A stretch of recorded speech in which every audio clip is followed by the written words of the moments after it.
Lewap vilayatynyň Fara we etrawyna garaşdyrlyk bayramçylygy mejburi paýty ýygym çäreleri bilen utgaşdy. Bu barada Azatlyk radiosynyň Sewitdäki habarçysy 28 sentýabrda maglumat berdi. Bu ýyl hepdäniň duşanby gününe gawat gelen garaşdyrlyk bayramçylygynyň dowamyna Fara we etrawynyň magarifi işgärleri, orta mekdepleriň ýokary synyp okuwçylary we orta hünär mekdepleriniň okuwçylary 3 günläp paýty ýygmak işlerine mejburi çekildi. Habarçymyzyň maglumatlaryna görä mejburi ýygymçylar etrawyň Magtumuly obasyna hemde ýene bir obasyna ýerleşýän gowuçy meýdanlaryna paýty ýygdylar. Mejburi ýygym işlerine Lewabyň vilayet bilim müdürlüğiniň işgärleri gödäwçilik etdi. Etrawyň 2, 4, 5, 8 we 11-nji mekdepleriniň käbir mugallimleri mejburi ýygymdan şikayet edýärler. Türkmenistanyň mugallimleri mejburi paýty ýygdyrmak olary köçe süpürmäge wagtal mekdepleriň aýnalaryny ýuwmagy mejbur etmek döwlet gödäwçiligine geçirilýän bayramçylyk çärelerine mugallimleri tomoşaçy bolmagy mejbur etmek ýaly çäreler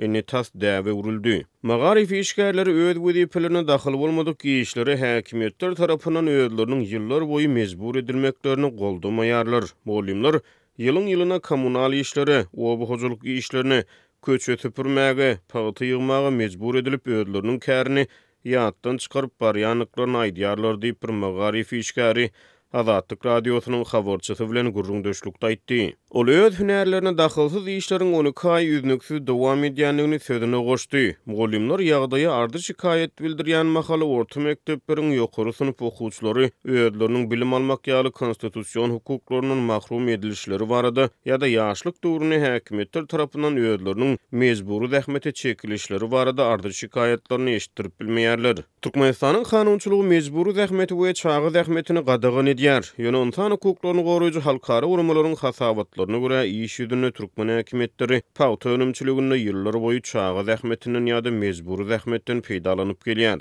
Bu aralykda döwlet ýeçiligindäki köpçüliklerini habar berişleri işleri ýurtda paýty hasylynyň esasan kombaynlary bilen ýygnalýanlygyny, el güýjüniň bolsa ýokary ruhy belentlik bilen meýletin ýagdaýda ýygym işlerine goşunt goşýanyny öňe sürýär. Türkmenistanyň hökümetiniň paýty önümçiligine mejburi zähmetden peýdalanmagy soňky bir näçe ýyl bäri halkara derejesine rezonans döredip gelýär. Martyň ahyrlaryna Düýüp Britaniýada ýerleşýän Etiki Sewda başlangyjy dünýäniň global moda markalaryny türkmen paýtasyndan el çekmäge çagyrdy. 2018-nji ýylyň maýyna başanyň gömrük gullugy Türkmenistanyň öndürilen paýtanyň hemde türkmen paýtasynyň öndürilen islenlik önümiň import gadaganlyk girdi. 2016-njy ýylda H&M, Esprit, Adidas, IKEA ýaly global brendler Türkmenistanyň paýty önümçiligini mejburi zähmetden peýdalanylmagyny alada bildirdiler. Özleriniň paýty ýygmagy mejbur edilmeginden şikayet edýän mugallimler Azatlygyň habarçysy bilen söhbetdeşlikde iş ýükleriniň köp bolmagyndan hemde aýlyk haklarynyň az bolmagyndan hem şikayet etdiler.